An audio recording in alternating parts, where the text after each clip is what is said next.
ക്ഷേത്രത്തിലെ കൊടിമരം കഴിവേറ്റാനുള്ളതാണ്, ആൾക്കാരെ തൂക്കിക്കൊന്നിരുന്നതാണ്. ഇങ്ങനെയൊരു വീഡിയോ ഇപ്പോൾ സോഷ്യൽ മീഡിയ പ്രചരിക്കുന്നുണ്ട്. ഒരാൾ പറയുകയാണ്, ഇങ്ങനെ നിന്നിട്ട് പറയുകയാണ്, കഴിവേറ്റ് കഴിഞ്ഞാണ് കൊടിയേറ്റ് എന്നൊക്കെയുള്ള പഴഞ്ചൊല്ലൊക്കെ പറഞ്ഞുകൊണ്ട് പറയുകയാണ്, ക്ഷേത്രത്തിലെ കൊടിമരങ്ങളിൽ ആൾക്കാരെ തൂക്കിക്കൊല്ലുന്നതാണ്. നിങ്ങൾ കണ്ടില്ലേ, ആ കൊടിമരത്തിലെ കൊടി 2 കൈയും 2 കാലുമുള്ള ആൾ രൂപമാണ്. അതിന് ബുദ്ധമതവുമായിട്ട് ബന്ധമുണ്ട്. ദളിതരെ, ബുദ്ധിസ്റ്റുകളെയൊക്കെ തൂക്കിക്കൊന്നിരുന്നതാണ് ഈ കൊടിമരം. ഇതിലെന്തെങ്കിലും വാസ്തവമുണ്ടോ? ഈ ക്ഷേത്രങ്ങളുടെ ഉത്സവ പദ്ധതിയിൽ ഇത് മുമ്പ് പറഞ്ഞിട്ടുള്ളതാണ്. ക്ഷേത്രങ്ങളുടെ ആദ്യം പറയുമ്പോൾ ആവേശം പിന്നെ രണ്ടാമത് ഉണ്ടാവില്ലല്ലോ. ക്ഷേത്രങ്ങളുടെ ഉത്സവ പദ്ധതിയിലെ ധ്വജാതി ഉത്സവം ഉള്ളിടത്ത് മാത്രമേ ഈ കൊടിയുടെ ആവശ്യമുള്ളൂ, ഇത് കൊടിമരത്തിൻ്റെ ആവശ്യമുള്ളൂ. അതുതന്നെ മഹാരാജാക്കന്മാരുടെ അമ്പലങ്ങൾ, വലിയ വലിയ മഹാക്ഷേത്രങ്ങൾക്ക് മാത്രമേ നമ്മൾ ഈ തേക്കും തടിയിലുള്ള കൊടിമരമുള്ളൂ, ഈ പിച്ചളയൊക്കെ പൊതിഞ്ഞ കൊടിമരം ഉള്ളൂ. അല്ലാത്ത ഒരുവിധ എല്ലാ ഗ്രാമക്ഷേത്രങ്ങൾക്കും അടയ്ക്കാമരത്തിൻ്റെ കൊടിമരമാണ് പതിവ്. ഒരു 100 കൊല്ലത്തിൽ താഴെ മാത്രമേ ആയിട്ടുള്ളൂ ഒരുവിധ അമ്പലങ്ങൾക്കൊക്കെ കൊടിമരമായിട്ട്. ഇപ്പോഴും അടയ്ക്കാമരത്തിൽ കൊടിയേറ്റുന്ന പതിവുണ്ട്. കൊടിമരങ്ങൾ, അങ്ങനെയുള്ള കൊടിമരമുള്ള അമ്പലങ്ങളും ഉണ്ട്. പല ക്ഷേത്രങ്ങളിലെയും കൊടിമരം മാറ്റിയ സമയത്ത് അടയ്ക്കാമരത്തിലാണ് ഇപ്പോഴും കൊടിയേറ്റിയത്. ഈ തിരുവല്ല ശ്രീവല്ലഭസ്വാമി ക്ഷേത്രത്തിൽ വരെ അടയ്ക്കാമര കൊടിമരത്തിൽ ഇപ്പോൾ കൊടിയേറ്റിയിട്ടുണ്ട്. അപ്പോൾ അടയ്ക്കാമരമാണ് അന്ന് കൊടിമരമായിട്ട് ഉപയോഗിച്ചുകൊണ്ടിരുന്നത്. ഈ കൊടി തന്നെ ഒരു 1.5 കിലോ വെയിറ്റ് ഉണ്ട്, നമ്മുടെ സാധാരണ കൊടി തന്നെ. അതിലൊരു 1 കിലോയുള്ളൊരു മണിയൊക്കെ ഏകദേശം കാണും. പിന്നെ ഈ തുമ്പിക്കൈ വണ്ണത്തിലുള്ള മാലയൊക്കെ ഉണ്ടാവും. ഇതെല്ലാം കൂടെ വലിച്ച് മുകളിൽ കയറ്റണമെങ്കിൽ ഇതൊരു വളയത്തെ കൂടെ ഇത് കയറ്റുന്നത്, കപ്പിയും കയറും വെച്ചല്ല. ഇത് തന്നെ വലിച്ചു കയറ്റാൻ ഞാൻ പാടുപെട്ടിട്ടുണ്ട്. അപ്പോഴാണ് ഈ തലയില്ലാത്ത ഒരു 70 കിലോ ഉള്ള ഒരുത്തനെ ഇതിൻ്റെ മണ്ടേ വലിച്ചു കയറ്റുന്നത്, അതും ക്ഷേത്രത്തിൽ. ഇനി അങ്ങനെയാണ് ചെയ്യണമെന്നും പറഞ്ഞ ഒരുത്തനോട് വന്നാലും 1 കോടി രൂപ തരാതെ ഞാൻ ഒഴിവായി മാറുള്ളൂ. ഇത് എങ്ങനെ ഇത് വലിച്ച് അതിൻ്റെ മണ്ടേ കയറ്റാനാണ്? ഇത് കപ്പിയും കയറും ഇല്ല, അത് മനസ്സിലാക്കണം നിങ്ങൾ. ഇതെല്ലാം കൂടെ ഒടിഞ്ഞു മുടഞ്ഞ് താഴെ പോകും. അല്ലാതെ ഇത് തന്നെ അടയ്ക്കാമരം വളയും, നേരെ പാട്ടിനല്ല അത് കയറ്റുന്നതെങ്കിൽ ഇങ്ങനെ നിൽക്കും അടയ്ക്കാമരം. അപ്പോഴാണ് ഇതെല്ലാം വലിച്ചു തരുന്നത്. ഇതൊക്കെ ഈ ഓരോരുത്തർക്കും ഇപ്പോൾ സകല പള്ളികളിലും കാണുന്ന കുരിശെല്ലാം പണ്ട് ആളുകളെ ക്രൂശിക്കാൻ ഉപയോഗിച്ചിരുന്നതെന്ന് പറഞ്ഞാൽ എങ്ങനെ ഉണ്ടാവും? അതുപോലുള്ളൊരു മണ്ടത്തരാണ് ഇത്. ഈ ചെറിയ അമിതമായ ഈ ഇൻഫീരിയോറിറ്റി കോംപ്ലക്സ്, പിന്നെ അന്യ സമുദായ വിരോധം, പിന്നെ ഈ സ്വന്തം അച്ഛനെ അമ്മയും തിരിച്ചറിയാൻ പറ്റാത്ത അവസ്ഥ, കണ്ണ് കാണാത്ത അവസ്ഥ, അതൊക്കെ വരുമ്പോഴാണ് ഈ ഇത്തരത്തിലുള്ള പൊട്ടത്തരങ്ങൾ അടിച്ചുവിടുന്നത്. പിന്നെ ഇതിൻ്റെ പിന്നിൽ നല്ലതുപോലെ പൈസ വാങ്ങി ഈ പണി ചെയ്യുന്ന ഒരു സമൂഹമുണ്ട്, ഒരു ഗ്രൂപ്പ് ഓഫ് ആൾക്കാരുണ്ട്. ഇവരെല്ലാ കാലത്തും ഈ സനാതന ധർമ്മത്തിന് അഗെയിൻസ്റ്റായിട്ട് നിന്നിട്ടുള്ളവരാണ്. ഇവർ ഈ പേരിൽ അല്ലെങ്കിൽ വേറൊരു പേരിൽ ഉണ്ടായിരുന്നു, ആദ്യകാലം മുതലേ ഉണ്ട്, പണ്ട് മുതലേ ഉണ്ട്, ഇനി ഇതുള്ള കാലം വരെ ഇത് ഉണ്ടായിക്കൊണ്ടേയിരിക്കും, അത് സ്വാഭാവികമാണല്ലോ. പക്ഷേ ഇന്ന് വരെ ഇവരെ കൊണ്ട് ഇതിനൊരു അനക്കം വരുത്താൻ സാധിച്ചിട്ടില്ല. കുറച്ച് ആളുകളെയൊക്കെ എന്തെങ്കിലും പറഞ്ഞ് തെറ്റിദ്ധരിപ്പിക്കുക, അതൊക്കെ അടുത്ത ആളുകൾ വിവരമുള്ളതെന്ന് പറയുമ്പോൾ അതൊക്കെ നിർത്തും, അത്രേ ഉള്ളൂ. അതല്ല, അതിനകത്ത് വേറെ കാര്യങ്ങളൊന്നുമില്ല. ശരിക്കും ഈ ക്ഷേത്രത്തിൻ്റെ കൊടിമരം എന്താണ് അതിൻ്റെ സങ്കല്പം, എന്തിനുള്ളതാണ്? ക്ഷേത്രപുരുഷൻ്റെ നട്ടലാണ്.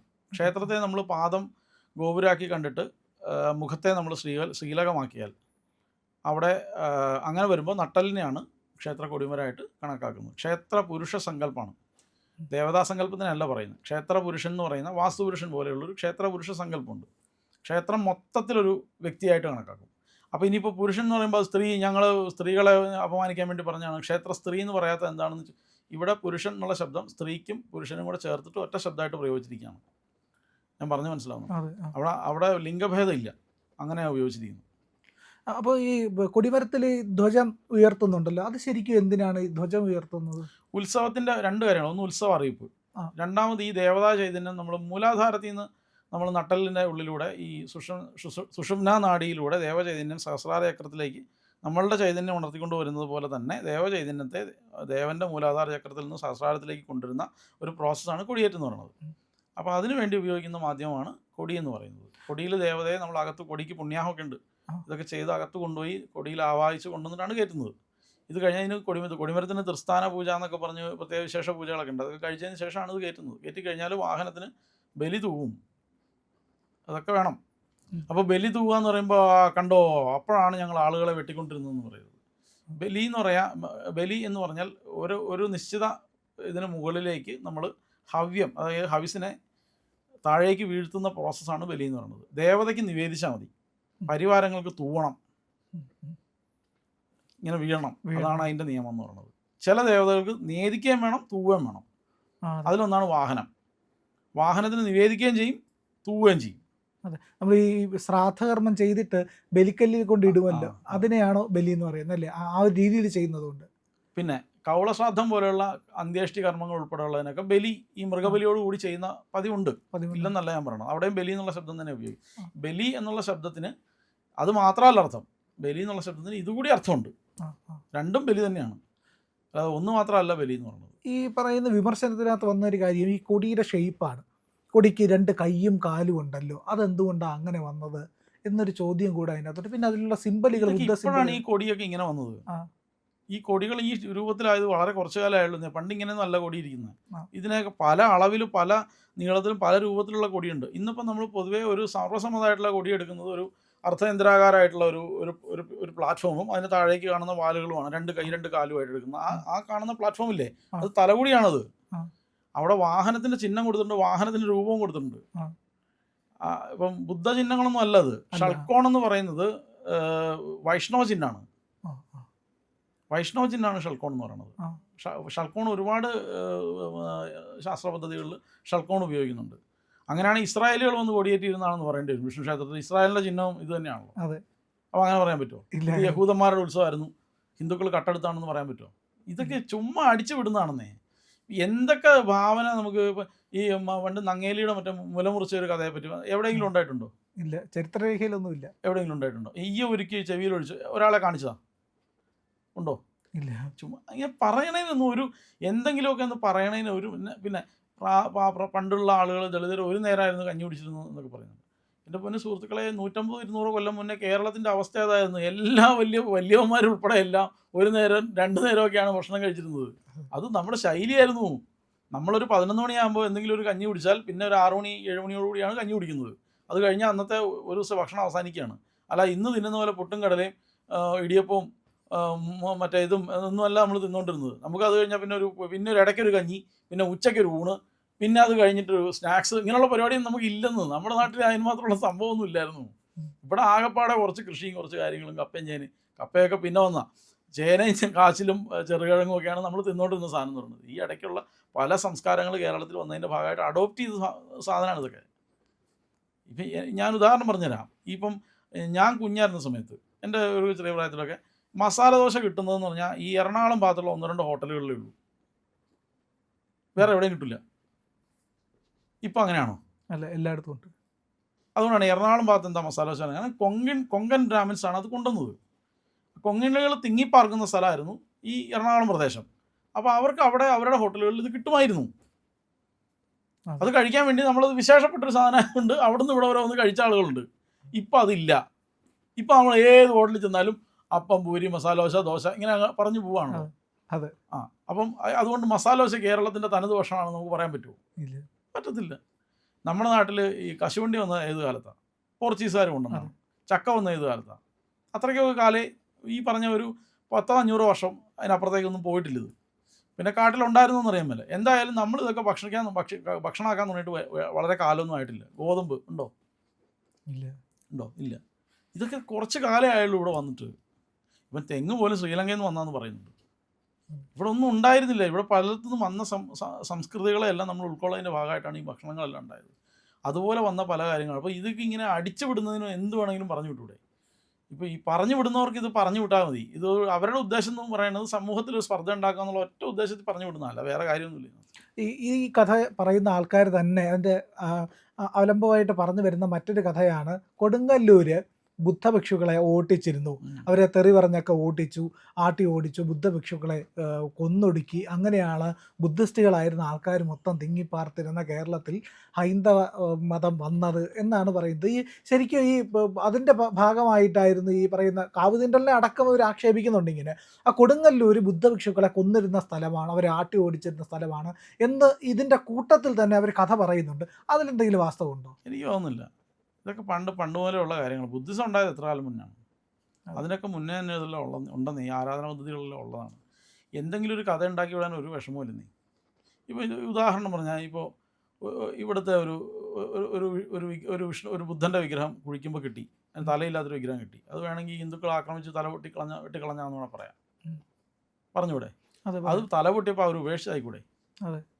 ഇതൊക്കെ നമുക്ക് എങ്ങനെ നമ്മുടെ ഭാവനാ സൃഷ്ടി നല്ലതാണെങ്കിൽ നമുക്ക് എന്ത് കഥയും ഉണ്ടാക്കാം. അത് ആളുകളെ വിശ്വസിപ്പിക്കുന്ന വിധത്തിൽ നമുക്ക് ഇതിനെ മാനിപ്പുലേറ്റ് ചെയ്യാം. ഒരു കാര്യവുമില്ല. അതുകൊണ്ട് വലിയ പ്രയോജനമുള്ള പണികളൊന്നും അല്ല ഈ ചെയ്യുന്നത്. ഇവരുടെ വിചാരം ഇത് ചെയ്യുന്നതോട് കൂടിയിട്ട് അങ്ങ് ധ്രുവീകരണം ഉണ്ടാക്കാമെന്നും ഹിന്ദുക്കൾക്കെതിരെ വികാരം ഉണ്ടായ ബുദ്ധന്മാർ ചാടി ഇറങ്ങുന്നതാണ്. ഹിന്ദുമതം ഇല്ലെങ്കിൽ ഹിന്ദുമതത്തിൻ്റെ എന്ന് പറയുന്ന വലിയ മരത്തേലും വലിയ മാവേ ചുറ്റി കയറിയ കൊടിത്തണ്ടിൻ്റെ വലിപ്പം ഇപ്പോൾ ബുദ്ധമതത്തിന് ഇപ്പോൾ ഇന്ത്യയിലുള്ളൂ.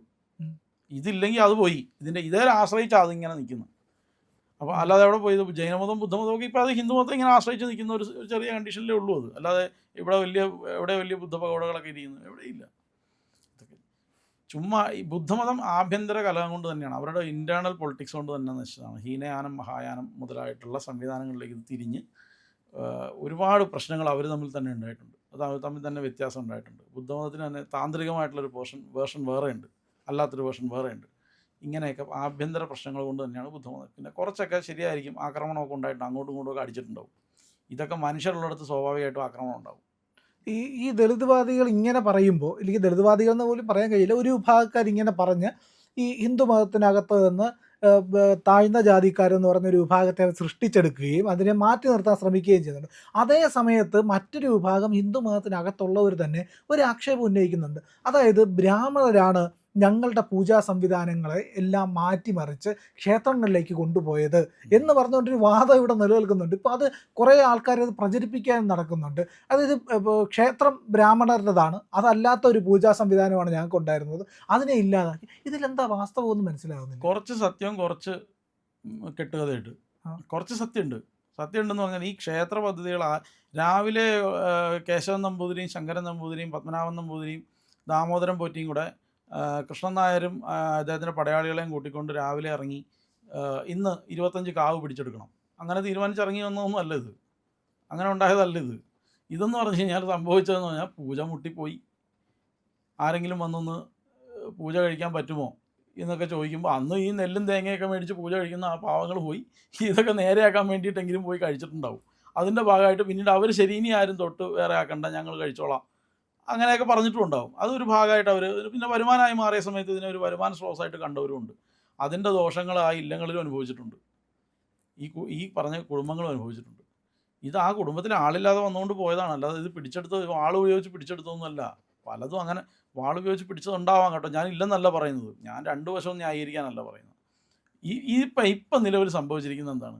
ഇപ്പം നിലവിൽ ഈ ആചാരത്തിൻ്റെയും ഈ സാധനത്തിൻ്റെയും പേര് പറഞ്ഞ് അങ്ങോട്ടും ഇങ്ങോട്ടും തല്ലിക്കാന്നല്ലാതെ സ്വതവേ ദുർബലരായിട്ടുള്ള ഹൈന്ദവ സമൂഹത്തെ ഈ പേരും പറഞ്ഞ് തല്ലിച്ച് ഒന്നും കൂടി ശിഥിലമാക്കാന്നല്ലാതെ എന്തെങ്കിലും പ്രയോജനം ഇതുകൊണ്ട് ഉണ്ടാവുന്നുണ്ടോ? ഉണ്ടോ? ശരി, അവരവരുടെ പൂജാ പദ്ധതികളിലേക്ക് നിങ്ങളെല്ലാവരും കടക്കൂ, നിങ്ങളുടെ കാവുകളൊക്കെ അങ്ങനെ ആവട്ടെ, നന്നായി വരട്ടെ, എല്ലാം ഭംഗിയാവട്ടെ, എന്ത് ചെയ്താലും കുടുംബങ്ങളും കുലങ്ങളും നന്നാവട്ടെ എന്നും മാത്രമേ നമുക്കും പ്രാർത്ഥനയുള്ളൂ. പക്ഷേ അതിന് ഒരു വിഭാഗം മുഴുവൻ കുറ്റക്കാരാണെന്ന്, അങ്ങനെയാണെങ്കിൽ തന്നെ പിടിച്ചെടുത്തു എന്നും കുഴപ്പമുണ്ടാക്കിയെന്ന് പറയുന്ന വിഭാഗക്കാർ ആരെങ്കിലും ഇപ്പോൾ ജീവിച്ചിരിപ്പുണ്ടോ? ഇല്ല. ഈ രണ്ടിടത്തും ഉണ്ടോ? പിന്നെ എന്തിനാണ് അടിക്കുന്നത്? പക്ഷേ ഈ പറയുന്ന ആൾക്കാർ തമ്മിൽ ഒരു സ്പർദ്ധ ഉണ്ടാക്കാനുള്ള ശ്രമം വ്യക്തമായിട്ട് നടക്കുന്നുണ്ടല്ലേ? അത് പുറത്തുനിന്ന് ആരോ ഇതിന് വേണ്ടിയിട്ട് കുത്തിത്തിരിപ്പുണ്ടാക്കുന്നതാണ്. ഇത്രയും കാലം ഇല്ലാത്ത ചിന്തകളായി പൊങ്ങി വരുന്നത് ഇപ്പോൾ. അതായത് പ്രത്യേകിച്ച് ഈ കുലാചാരത്തെ പറ്റി പറഞ്ഞുകൊണ്ട് അതെന്തോ ഒരു അവർണ സംവിധാനവും ഈ പ്രത്യേകിച്ച് കൗള പദ്ധതിയൊക്കെയാണ്. ശാക്തേയ പദ്ധതിയെ ഇവർ കൂട്ടുപിടിക്കുന്നുണ്ട്. ശാക്തേയ പദ്ധതി അവർണൻ്റെതാണ്. ശാക്തേയ പദ്ധതി മലബാർ ഭാഗത്തൊക്കെ ഒരുപാട് ഇല്ലങ്ങളിൽ നടക്കുന്നതാണെന്നേ. കോവിലങ്ങളിലും ഇല്ലങ്ങളിലും ഒക്കെ ശാക്തേയ പൂജകൾ നടക്കുന്നുണ്ട്. അത് ചെയ്യാനായിട്ട് വിധിച്ചിരിക്കുന്ന അതത് പിടാര സമുദായത്തിൽപ്പെട്ടവർ വന്ന് ഭംഗിയായി ഇത് ചെയ്തു പോകുന്നുണ്ട്. അത് ഇവർ തന്നെ ഈ ഇല്ലങ്ങളിലും സമുദായങ്ങൾ ഈ പറഞ്ഞ കോവിലങ്ങളിലും നടക്കുന്നത് എനിക്ക് വ്യക്തമായി അറിയാവുന്ന സ്ഥലങ്ങളുണ്ട്. ഇതൊന്നും പുറത്ത് വിളിച്ച് കൂയിക്കൊണ്ടല്ല ചെയ്തുകൊണ്ടിരുന്നതെന്ന് മാത്രമേ ഉള്ളൂ. മനസ്സിലാവുന്നുണ്ട്? ഒരു സമൂഹ പദ്ധതി പോലെ അല്ല ചെയ്തത്, വ്യക്തിപരമായ ഉപാസനാ പദ്ധതിയായിട്ട് അത് ചെയ്തിരുന്നത്. അതൊക്കെ നടന്നു പോകുന്നുണ്ട്. നടക്കുന്നതൊക്കെ നടക്കട്ടെ. കുലാചാരം തുടങ്ങട്ടെ, നടക്കട്ടെ, നല്ല കാര്യം. ഞാൻ പറഞ്ഞില്ല, എന്ത് ചെയ്താലും ഇപ്പം ഭിന്നിച്ച് നിൽക്കുന്ന ഹൈന്ദവ സമൂഹത്തെ യോജിപ്പിക്കാനുള്ള പണിയേ ചെയ്യാവുള്ളൂ. അതെ. അതല്ലാതെ എന്ത് നിങ്ങൾ സ്വർണ്ണക്കട്ടി കൊണ്ട് തുലാഭാരം നടത്തിയാലും ഇത് തമ്മിൽ വീണ്ടും അകന്നു പോകുന്ന പണിയാണ് ഉണ്ടാക്കുന്നതെങ്കിൽ ഇതുകൊണ്ട് എന്ത് പ്രയോജനം? ആർക്കാണ് പ്രയോജനം? എന്തെങ്കിലും പ്രയോജനം നാടിനുണ്ടാവുന്നുണ്ടോ? രണ്ട് ആചാര്യകളും കൂടെ അങ്ങ് വരട്ടെ. ഇപ്പം കുലാചാരികളും കുല അല്ലാത്ത ആചാര്യകളും എല്ലാം രണ്ടുപേരോട് കൂടി വരട്ടെ. ഇതുകൊണ്ട് സമൂഹത്തിന് എന്തെങ്കിലും ഗുണമുണ്ടോ? ഈ ലോകത്തിന് നമ്മളെന്തെങ്കിലും പിന്തുടരുന്നുണ്ടോയെന്നോ നമ്മളെന്തെങ്കിലും പരിവർത്തനം നടത്തുന്നോ ഇതൊന്നും ഒരു വിഷയമല്ല. ലോകം അതിൻ്റെ വഴിക്ക് പോയിക്കൊണ്ടിരിക്കുകയാണ്. നാടിങ്ങനെ ഡെവലപ്പ് ചെയ്ത് പോവാണ്. ആ കൂട്ടത്തിൽ അവനവൻ്റെ സ്വകീയമായ പദ്ധതികൾ അവനവൻ്റെ മാത്രം മുറികളിലും വീടുകളിലും ചുരുക്കമാണ് വേണ്ടത്. അത് ഇതുമായിട്ട് സമൂഹത്തിലോട്ടിറങ്ങി നാട്ടുകാർക്ക് ഉപദ്രവം ഉണ്ടാക്കരുത്. അതിൻ്റെ പേരും പറഞ്ഞുകൊണ്ട് ഒച്ചയും ബഹളം ഉണ്ടാക്കി അടി ഉണ്ടാക്കേണ്ടത്. നമ്മൾ ശരി, ഞങ്ങളുടെ കാവുകൾ മുന്നിൽ ഞങ്ങൾ വേണ്ട പൂജയൊക്കെ നിർത്തി, ഞങ്ങൾ മകാരത്രയം കൊണ്ടുള്ള പൂജകൾ അതിന് ചെയ്യുന്നുള്ളൂ. ശരി, നിങ്ങൾ ചെയ്യുന്ന അതിന് ഞങ്ങളിങ്ങനെ ചെയ്തേ അങ്ങനെ അതിനുവേണ്ടി മറ്റവന്മാരെ ഓടിച്ചേന്നൊക്കെ പറയേണ്ട ആവശ്യമൊന്നുമില്ല. അതിലൊന്നും കാര്യമൊന്നുമില്ല. അങ്ങനെ പറഞ്ഞുകൊണ്ട് പ്രത്യേകിച്ച് പ്രയോജനമൊന്നുമില്ല. പിന്നെ ലോകം വേറെ വഴിക്ക് പോവാണ്. ഇവിടുത്തെ ഈ പദ്ധതിയൊക്കെ തുടരണമെങ്കിൽ കുടുംബത്തിൽ പിള്ളേർ വേണ്ടേ? അതെ. ഉള്ള പിള്ളേർ യുകെയിലും കാനഡയിലും ഓസ്ട്രേലിയയിൽ നിന്ന് പാത്രം കഴുകിക്കൊണ്ടിരിക്കുക സാഹിബിൻ്റെ. ഇവിടെ നിന്ന് കാരണം ഈ സംവരണവും സാഹിത്യവും സകല അലവലാതിത്തരവും കാരണമാണ് പിള്ളേർ ഇവിടുന്ന് പോയത്. എങ്ങനെയെങ്കിലും പോയവന്മാരെ തിരിച്ചു കൊണ്ട് നീ കുടുംബങ്ങളൊക്കെ എങ്ങനെയെങ്കിലും നടത്തിക്കൊണ്ട് പോകാനാണ് നോക്കേണ്ടത്. അല്ലാതെ ഇത് തുടങ്ങി വെച്ച് കൊടുത്താൽ ഇത് മുടങ്ങും. ഇപ്പോൾ വേണ്ട ഒരു ചാരിറ്റബിൾ ട്രസ്റ്റുകാർ 3-4 ക്ഷേത്രങ്ങൾ 5-6 ക്ഷേത്രങ്ങൾ പുനരുദ്ധരിച്ചു. ഉദ്ധരിച്ചിട്ട് എന്ത് കാര്യം? ഇത് നടത്തിക്കൊണ്ടോ ശാന്തി കഴിക്കാൻ ആൾ വേണ്ടേ? എന്നോടും വന്നിട്ട് പറഞ്ഞു ഒരു അമ്പലം വാർഷിക പൂജ മാത്രമേ ഉള്ളൂ ഇപ്പം, അത് നിത്യപൂജ ആക്കി കൊടുക്കണം. ഞാൻ തരാം, ആക്കാൻ കലശമൊക്കെ ആക്കി തരാം. ആര് നടത്തും? അതിനാളില്ല. അതിനാളെ കണ്ടുപിടിക്കണം. നടക്കില്ല. ഇപ്പം പോണ പോലെ പോയാൽ മതി. അതാ ഏറ്റവും നല്ലത്. ഇപ്പം ഞാനതാ പറഞ്ഞ് വഴക്കുണ്ടാക്കാൻ ഞാനിതൊരു 2 വർഷം പറയുന്ന ആളല്ല. 2 പക്ഷവും എനിക്ക് വേണ്ട. ഞാൻ എൻ്റെ പദ്ധതിയായിട്ട് ചുരുങ്ങി വീട്ടിനകത്തിരുന്ന് പോകുന്ന ആളാണ്. ഞാനല്ലാതെ രാവിലെ ചുവന്ന പട്ട് കൊടുത്ത് വഴിയിലേക്ക് ഇറങ്ങി ആളുകളെ ബുദ്ധിമുട്ടിക്കാൻ വേണ്ടി ഇറങ്ങുന്നില്ല. ഇതെല്ലാം കഴിഞ്ഞ് കുറിയും തൊട്ടിട്ടാണ് ഞാനീ ഇറങ്ങുന്നത്. ഇനി ഇത് ബുദ്ധിമുട്ടാണോ? അതേ കുറിയൊക്കെ മാച്ചേക്കാം, ഞാൻ വീട്ടിൽ ഇരുന്നോളാം, പ്രശ്നം കഴിഞ്ഞല്ലോ. പക്ഷേ ഇതുമായിട്ട് ഇറങ്ങി സമൂഹത്തിൽ ഇറങ്ങി നാട്ടുകാർക്ക് ഉപദ്രവമുണ്ടാക്കരുതെന്ന്. അതെ. ഇതിപ്പോൾ ഈ പേരും പറഞ്ഞ് അടി അങ്ങോട്ടും ഇങ്ങോട്ടും ബഹളം, അവൻ മോശം ഇവൻ മോശം അവൻ മോശം ഇവൻ മോശം.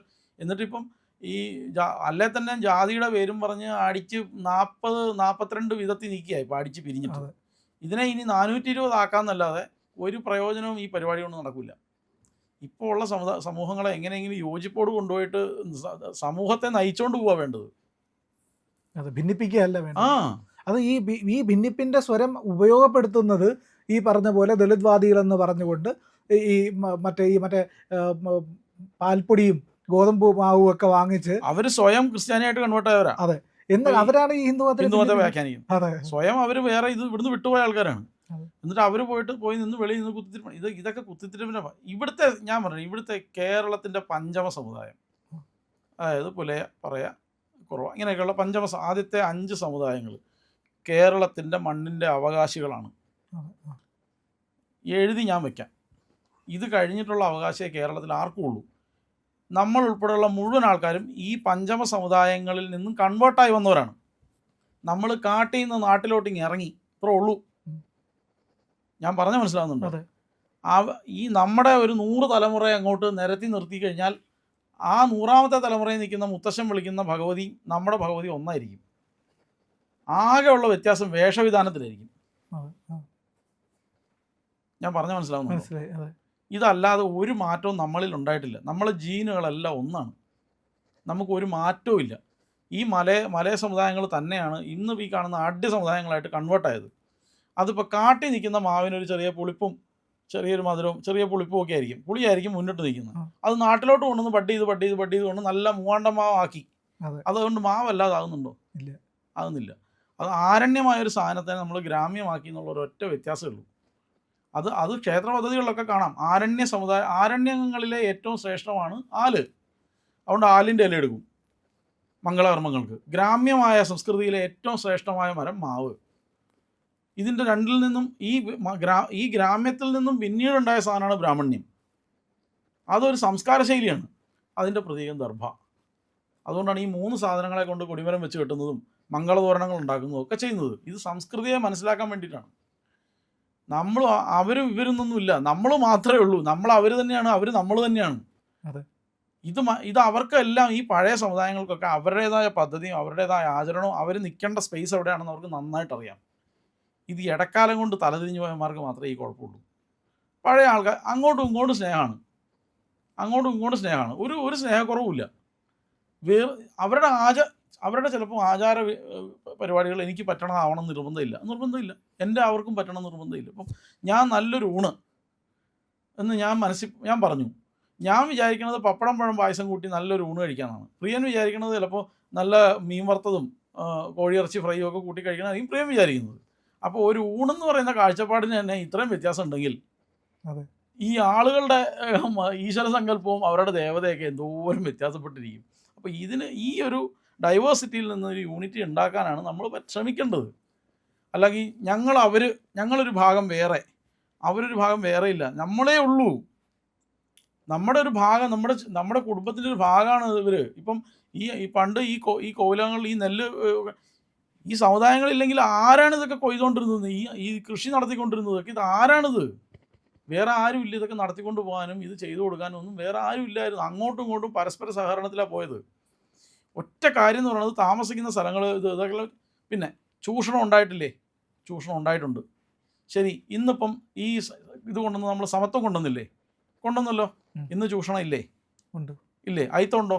ഉണ്ട്. ഇന്ന് സമ്പന്നനായിട്ടുള്ള ഒരുത്തൻ്റെ വീട്ടിലോട്ട്, ഒരു അടിനായ ഒരാളുടെ വീട്ടിൽ ജാതി നോക്കണ്ട, സാധാരണ അതേ സമുദായത്തിൽ തന്നെ ഒരാൾക്ക് കയറി ചെല്ലാൻ പറ്റുമോ? ഇല്ല. അനുവാദം വാങ്ങണം, സെക്യൂരിറ്റിയുടെ കാണണം. വേണോ? ഇതൊക്കെ തന്നെയല്ലേ അന്നും ഉള്ളൂ. ഇത് ആലോചിച്ച് നോക്കിയേ, ഇതൊക്കെ തന്നെ അന്നും ഉള്ളൂ. പിന്നെ അന്ന് അതിനെ ഒരു റിലീജിയസ് വേർഷനിലൂടെ കണ്ടു. സത്യം. ആ സാധനം സ്വാതന്ത്ര്യം നമ്മൾ എടുത്ത് തോട്ടിക്കളഞ്ഞു. ഇല്ലേ? ഇന്നിപ്പോൾ ആ സാധനമൊന്നുമില്ല. ഇല്ല. പിന്നെ എന്തിനാണെന്ന് അത് ഉണ്ടായിരുന്നെന്ന് പറഞ്ഞ് അടി വയ്ക്കുന്നത്? പോയല്ലോ. പോയ സാധനത്തിനെ വീണ്ടും ഈ ജാതി ചിന്ത എന്ന് പറയുന്ന സാധനം ഇല്ലാണ്ടാക്കുന്നത് എങ്ങനെയാണ്? നിങ്ങൾ ഇപ്പം പ്രിയൻ എന്ന് മനസ്സിലായി, പ്രിയൻ ഇന്ന ജാതിയിലുള്ള ആളാണെന്ന് എന്ന് മനസ്സിലായി? ഞാൻ സർട്ടിഫിക്കറ്റ് പേര് എഴുതിയപ്പോൾ സ്കൂളിൽ ചേർത്തപ്പോൾ. ആണോ? അതെ. അതല്ലാതെ നിങ്ങൾക്ക് അറിയാമായിരുന്നോ? ഇല്ല. ഞാൻ 3ാം ക്ലാസ് വരെ 3ാം ക്ലാസ് അല്ല, ഞാനൊരു 2ാം ക്ലാസ് വരെ വിചാരിച്ചുകൊണ്ടിരുന്നത് എന്നെ സ്കൂളിൽ കൊണ്ടുപോകുന്ന അനുചേച്ചിയും കുട്ടനും ഞങ്ങൾ സ്വന്തക്കാരാണെന്നാണ്. 4ാം ക്ലാസ് സാറ് പറയുമ്പോഴാണ് മനസ്സിലായത് അവർ ക്രിസ്ത്യാനിയാണെന്നും ഞാൻ ഹിന്ദു ആണെന്നും ഒക്കെ മനസ്സിലാകുന്നത് 4ാം ക്ലാസ്സിലാണ്. പണ്ട് വേളൂർ കൃഷ്ണൻകുട്ടിയുടെ ഒരു കഥയുണ്ട്. സ്കൂളിൽ പഠിക്കുമ്പോൾ ക്രിസ്ത്യാനികളൊക്കെ എഴുന്നേറ്റ് നിൽക്കൂ. അപ്പം പുള്ളി നോക്കിയപ്പം വെള്ള ഷർട്ടിട്ട ആളുകളൊക്കെ എഴുന്നേറ്റു. അപ്പോൾ ഇങ്ങനെയും വെള്ള ഷർട്ടാണ്. പുള്ളി എഴുന്നേറ്റ് നിന്നു. അപ്പോൾ സാറ് പറഞ്ഞു ഇരിക്കടാ എന്ന് പറഞ്ഞു. ഉടനെ ക്രിസ്ത്യാനികൾ ഒഴിച്ച് ബാക്കി പുള്ളി ഇരുന്നു. കുറച്ച് മുസ്ലിങ്ങൾ എഴുന്നേക്കൂ. അപ്പോഴും പുള്ളിയുടെ കൂടെയുള്ള അഹമ്മദ് കുട്ടി പേരുള്ള ആളുകളെല്ലാം എഴുന്നേറ്റു. മുഹമ്മദ് കുട്ടിയൊക്കെ എഴുന്നേറ്റു. ഇങ്ങനെ പുള്ളിക്കും കുട്ടിയുണ്ട്. അപ്പോൾ പുള്ളി വിചാരിച്ച് കുട്ടിയുള്ളവരായിരുന്നേക്കണം. പുള്ളി വീട്ടിൽ അപ്പോൾ പറഞ്ഞു ഇരിക്കടാ അവിടെ എന്ന് സാറ് വീണ്ടും പറഞ്ഞു. അപ്പോൾ ഉടനെ പുള്ളി വേഗം ഇരുന്നു. പുള്ളിക്ക് പിടികിട്ടുന്നില്ല ഇതെന്താന്ന്. അത് കഴിഞ്ഞ് പറഞ്ഞു ഹിന്ദുക്കളൊക്കെ എഴുന്നേക്കാൻ പറഞ്ഞു. അപ്പോൾ ഇത്തവണ പുള്ളിക്ക് പേടിയായി. പുള്ളി എഴുന്നേറ്റില്ല. പുള്ളി എഴുന്നേക്കാതിരുന്നപ്പോൾ എടാ കഴുതേ എഴുന്നേക്കടാന്ന് പറഞ്ഞ് സാറ് പറഞ്ഞു. അപ്പോൾ പുള്ളി എഴുന്നേറ്റിട്ട് പുള്ളിയുടെ അടുത്ത ഡയലോഗാണ് ഒപ്പം ഞാൻ ഹിന്ദുവായി കഴുതയായിരുന്നു. പുള്ളി എഴുതി വെച്ചിരിക്കുന്ന ഞാൻ അത് അനുഭവിച്ചാണ്. എനിക്ക് 4ാം ക്ലാസ് വരെ ഞാൻ എനിക്കറിയില്ലായിരുന്നു അവരെൻ്റെ ബന്ധുക്കളല്ല എന്നുള്ളത്. ആ ബന്ധുക്കളല്ല എന്ന് ആദ്യം ഒരാൾ എന്നോട് പറഞ്ഞതിന് എനിക്ക് വല്ലാത്ത സങ്കടം തോന്നി. ഒരുമിച്ച് ഒരു പ്ലേറ്റിൽ പോയി ഊണ് കഴിക്കുന്നു, ഒരുമിച്ച് സ്കൂളിൽ പോകുന്ന, ഒരുമിച്ച് കളിക്കുന്ന, ഒരുമിച്ച് കുളിക്കുന്ന ആളുകൾ ബന്ധുക്കളല്ലാണ്ടായിപ്പോയി. ഞാൻ പറഞ്ഞ മനസ്സിലാകുന്നുണ്ടോ? ഈ ജാതി ചിന്ത സ്പ്രെഡ് ചെയ്യുന്നതിലൂടെയാണ് ജാതി എന്ന് പറയുന്ന സാധനത്തിനെ നിലനിർത്തുന്നത്. ജാതി ചിന്ത സ്പ്രെഡ് ചെയ്യാതിരുന്നാൽ മതി, പ്രശ്നം അവസാനിച്ചു. പക്ഷെ ഇപ്പം എന്താ ചെയ്യുന്നതെന്ന് പറയുമ്പോൾ ബോധപൂർവം ജാതി ചിന്തയെ തിരികെ കയറ്റിക്കൊണ്ടിരിക്കുകയാണ്. അത് അടുത്ത ജനറേഷനിലോട്ട് കൊടുത്തോണ്ടിരിക്കുക. അത് ചെയ്യരുത്. ഞാൻ പറഞ്ഞ മനസ്സിലായോ? സംസ്കാരം എന്ന് പറയുന്ന സാധനത്തിനെ മാനിക്കണം. നല്ല സംസ്കാര സമ്പന്നനായ ഒരാളെയും ഒരു സംസ്കാരം ഇല്ലാത്തൊരുത്തിനെയും നമുക്ക് ഒരേ തട്ടിൽ ട്രീറ്റ് ചെയ്യാൻ പറ്റത്തില്ല. അതാണ് കുട്ടികൾക്ക് പഠിപ്പിച്ചു കൊടുക്കേണ്ടത്. സംസ്കാരത്തെ മാനിക്കണം. മനുഷ്യനെ മനുഷ്യനായിട്ട് കണ്ടാൽ മതി. പക്ഷേ സംസ്കാരമുള്ള മനുഷ്യരെ നമ്മൾക്ക് വേണ്ടപ്പെട്ടവരായിട്ട് തന്നെ കാണണം. അത് എത്ര മോശമാണെങ്കിലും ഏത് സമുദായമാണ് ഇതൊന്നും നമ്മൾ നോക്കേണ്ട ആവശ്യമില്ല.